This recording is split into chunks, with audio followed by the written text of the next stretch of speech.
ಬಳ್ಳಾರಿಯಲ್ಲಿ ಬಿಸಿಲಿನ ಬೇಗೆಯಿಂದ ತಪ್ಪಿಸಿಕೊಳ್ಳಲು ಸಾಕಷ್ಟು ಜನರು ತಂಪು ಪಾನೀಯಗಳತ್ತ ಮೊರೆ ಹೋಗ್ತಾ ಇದ್ದಾರೆ. ಅದರಲ್ಲೂ ಕಲ್ಲಂಗಡಿಗಳನ್ನು ಅತಿ ಹೆಚ್ಚಾಗಿ ಈ ಭಾಗದಲ್ಲಿ ಈ ಬಳ್ಳಾರಿಯ ಜನರು ಕೂಡ ತಿಂತಾ ಇದ್ದಾರೆ. ನಾವೀಗ ಬಳ್ಳಾರಿಯ ಹೃದಯ ಭಾಗದಲ್ಲಿರುವಂಥ ಸಂಗಮ್ ಸರ್ಕಲ್ ಇದು.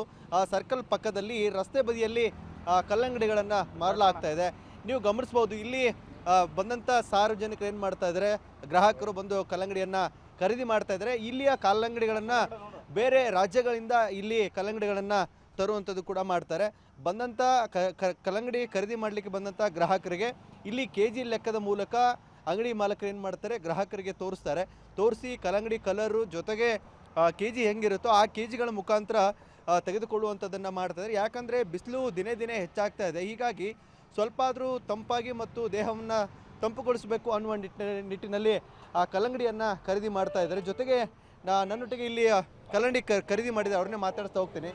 ಸರ್, ಬಿಸಿಲು ಹೆಂಗಿದೆ ಮತ್ತು ನೀವು ಈ ಬಿಸಿಲಿಗೆ ಯಾವ ರೀತಿಯಾಗಿ ತಂಪಾಗಿ ಇಟ್ಕೊಳ್ಳೋಕ್ಕೆ ಏನೆಲ್ಲ ಹಣ್ಣುಗಳನ್ನ ತಿಂತಾ ಇದ್ದೀರಿ? ಸರ್, ನಾವು ಬೆಳಿಗ್ಗೆ ಇದ್ದರೆ ಮಜ್ಜಿಗೆ, ಆಮೇಲೆ ಯಾವುದು ಏನಂತಾರೆ ಸರ್, ಕಲ್ಲಂಗಡಿ ಹಣ್ಣು, ಆಮೇಲೆ ಕರ್ಬೂಜ. ಯಾಕಂದರೆ ಹೀಟಿನ ಪದಾರ್ಥಗಳನ್ನ ನಾವು ಅವಾಯ್ಡ್ ಮಾಡಿ ಬಾಡಿ ತಂಪು ಮಾಡೋಂಥ ಮಾಡಿದ್ರೆ ನಮಗೆ ಉಷ್ಣತೆ ಕಮ್ಮಿ ಆಗುತ್ತೆ ಸರ್. ಅದು ಬೇರೆ ಬಳ್ಳಾರಿಯಲ್ಲಿ 44 ಡಿಗ್ರಿ ಹೋಗ್ಬೋದು, ತಲುಪ್ಬೋದು ಅಂತ ಇದೆ. ಬಟ್ ಕನ್ಫರ್ಮ್ ಅದು ಯಾವಾಗಿಂದ ಮೇ 15 ಒಳಗೆ ಏಪ್ರಿಲ್ 29 ಸ್ಟಾರ್ಟ್ ಆಗ್ಬೋದು. ಸೊ ಹಂಗಾಗಿ ನಾವು ಈಗ ಜಾಗ್ರತೆ ತೊಗೊತಿದ್ದೀವಿ ಸರ್, ಮುಂದಿನ ಜಾಗ್ರತೆ. ಸರ್, ಈಗ ಜಿಲ್ಲಾಡಳಿತ ಒಂದು ವ್ಯವಸ್ಥೆ ಮಾಡ್ಕೊಂಡಿದ್ದು ಮಧ್ಯಾಹ್ನ ಬಿಸಿಲಲ್ಲಿ ಯಾರು ಹೊರಗಡೆ ಹೋಗಬಾರ್ದು ಅಂತ. ತಾವು ಯಾವ ರೀತಿ ಅದನ್ನು ನೋಡ್ಕೊಳ್ತಾ ಇದ್ದೀರಿ? ಸರ್, ಒಳ್ಳೇದು, ಸರ್ಕಾರ ಕರೆಕ್ಟಾಗಿ ಇದೆ ಸರ್. ಯಾಕಂದರೆ ಜನ ಬಗ್ಗೆ ಒಳ್ಳೆಯದೇ ಇದೆ. ಎಲ್ಲರೂ ಚೆನ್ನಾಗಿ ಮನೆಯಲ್ಲಿ ಜಾಗೃತವಾಗಿರ್ಬೇಕು. ಸೊ ಹಂಗಾಗಿ ಸರ್ಕಾರ ಮಾಡ್ತಿರೋದೆಲ್ಲ ಒಳ್ಳೆಯದೇ, ಯಾವುದು ಕೆಟ್ಟದಂತ ಏನಿಲ್ಲ. ಒಳ್ಳೆಯದು, ಭಾರಿ ಒಳ್ಳೆಯದು. ಮಕ್ಕಳಿಗೆ ಒಳ್ಳೆಯದು, ದೊಡ್ಡ ಯಜಮಾನರಿಗೂ ಒಳ್ಳೆಯದು, ಹಿರಿಯರಿಗೂ ಒಳ್ಳೆಯದು. ಬಟ್ ಬಿಸಿಲಲ್ಲಿ ಅವಾಯ್ಡ್ ಮಾಡ್ಬೇಕು ಸರ್. ನೀವು ಏನು ಕೆಲಸ ಮಾಡ್ಕೊಂಡಿದ್ದೀರಿ? ನೀವು ಹೊರಗಡೆ ಹೋಗೋದು ಅಥವಾ ನೀವು ಟೈಮಿಗೆ ಕವರ್ ಮಾಡ್ಕೊಳ್ತಿದ್ದೀರಾ ಈ ರೀತಿ ಹೋಗದೆ ಇರೋಂಗೆ? ನಾವು ಡ್ರೈವರ್ ಕೆಲಸ ಮಾಡ್ತೀವಿ ಸರ್, ಕಾರಲ್ಲೇ ಇರ್ತೀವಿ. ಬಿಸಿಲಲ್ಲಿ ಜಾಸ್ತಿ ಇರಲ್ಲ. ಸೊ ನಮಗೇನು ಅಷ್ಟು ಎಫೆಕ್ಟ್ ಹೊಡೆಯಲ್ಲ.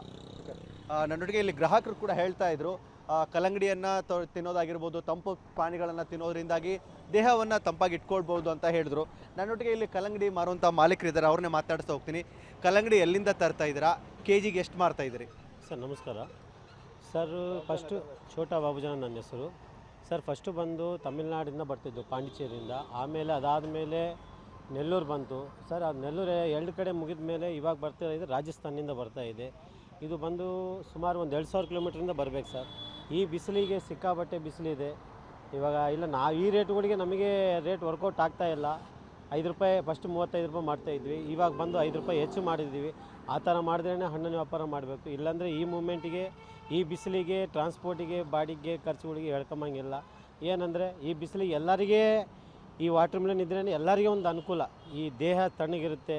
ಈ ಬಿಸಿಲಿಗೆ ಒಂಚೂರು ಎಲ್ಲಿಂದ ಒಂದು 1/2 ಕಿಲೋಮೀಟ್ರ್, ಸುಮಾರು ಒಂದು 100 ಅಡಿ ನಡ್ಕೊಂಬಂದ್ಬಿಟ್ರೆ ಈ ಬಿಸಿಲಿಗೆ ನೀರನ್ನು ದಪ್ಪೆ ಕೇಳಿಸ್ತೈತೆ, ಫಸ್ಟ್ ನೀರು ಅನಿಸುತ್ತೆ. ಅಂಥ ಟೈಮ್ದಲ್ಲಿ ಈ ಹಣ್ಣು ಇದ್ದರೆ ಎಲ್ಲರಿಗೆ ಒಂದು ಅನುಕೂಲ. ಆರೋಗ್ಯ ಚೆನ್ನಾಗಿರುತ್ತೆ, ಹಣ್ಣು ತಿಂದರೆ ಹೆಲ್ತು ಚೆನ್ನಾಗಿರುತ್ತೆ ಸರ್. ಈ ಥರದಿಂದ ಸರ್ ಇವಾಗ ಬಂದು 35 ರೂಪಾಯಿ ಫಸ್ಟ್ ಇತ್ತು ಸರ್. ಇವಾಗ ಬಂದು 40 ರೂಪಾಯಿ ನಡೀತಾ ಇದೆ ಸರ್ ಕಲ್ಲಂಗಡಿ KG. ಹೌದು ಸರ್. ಓಕೆ ಸರ್, ನಮಸ್ಕಾರ. ನನ್ನೊಟ್ಟಿಗೆ ಗ್ರಾಹಕರು ಜೊತೆಗೆ ಮಾಲೀಕರು ಕೂಡ ಮಾತನಾಡ್ತಾ ಇದ್ರು. KGಗೆ ಈಗ 30ರಿಂದ 40 ರೂಪಾಯಿಗೆ ಒಂದು KGಗೆ ಕಲ್ಲಂಗಡಿಯನ್ನು ಕೊಡುವಂಥ ವ್ಯವಸ್ಥೆ ಮಾಡ್ತಾ ಇದ್ದೀವಿ. ಬಂದಂಥ ಗ್ರಾಹಕರು ಕೂಡ ಅಷ್ಟೇ ಸೌಮ್ಯ ಸ್ವಭಾವದಿಂದ ಕಲ್ಲಂಗಡಿಯನ್ನು ಖರೀದಿ ಮಾಡ್ತಾಯಿದ್ರು. ಯಾಕಂದರೆ ಬಿಸಿಲನ್ನು ಲೆಕ್ಕಿಸೋಕ್ಕಾಗ್ತಾ ಇಲ್ಲ, ಸಾಕಷ್ಟು ನೆತ್ತಿ ಸುಡ್ತಾ ಇದೆ. ತಂಪಾಗಿ ಇಟ್ಕೊಳ್ಬೇಕಂದ್ರೆ ವಾಟರ್ ಮಿಲನ್ ಅಂದರೆ ಕಲ್ಲಂಗಡಿ ಭಾಳ ಇಂಪಾರ್ಟೆಂಟ್ ಆಗಿದೆ. ಹೀಗಾಗಿ ಬಂದಂಥ ಗ್ರಾಹಕರು ಕೂಡ ಕಲ್ಲಂಗಡಿಯನ್ನು ಖರೀದಿ ಮಾಡ್ತಾ ಇದ್ದಾರೆ. ಸದ್ಯ ಬಳ್ಳಾರಿಯಲ್ಲಿ ದೇಹವನ್ನು ತಂಪಾಗಿ ಇಟ್ಟುಕೊಳ್ಳಲು ಸಾಕಷ್ಟು ಬಂದು ಕಲ್ಲಂಗಡಿಯನ್ನು ಖರೀದಿ ಮಾಡ್ತಾ ಇದ್ದಾರೆ. ಕ್ಯಾಮ್ರಾ ಪರ್ಸನ್ ಶಿವಕುಮಾರ್ ಜೊತೆ ಸಿದ್ದು, TV5 ಬಳ್ಳಾರಿ.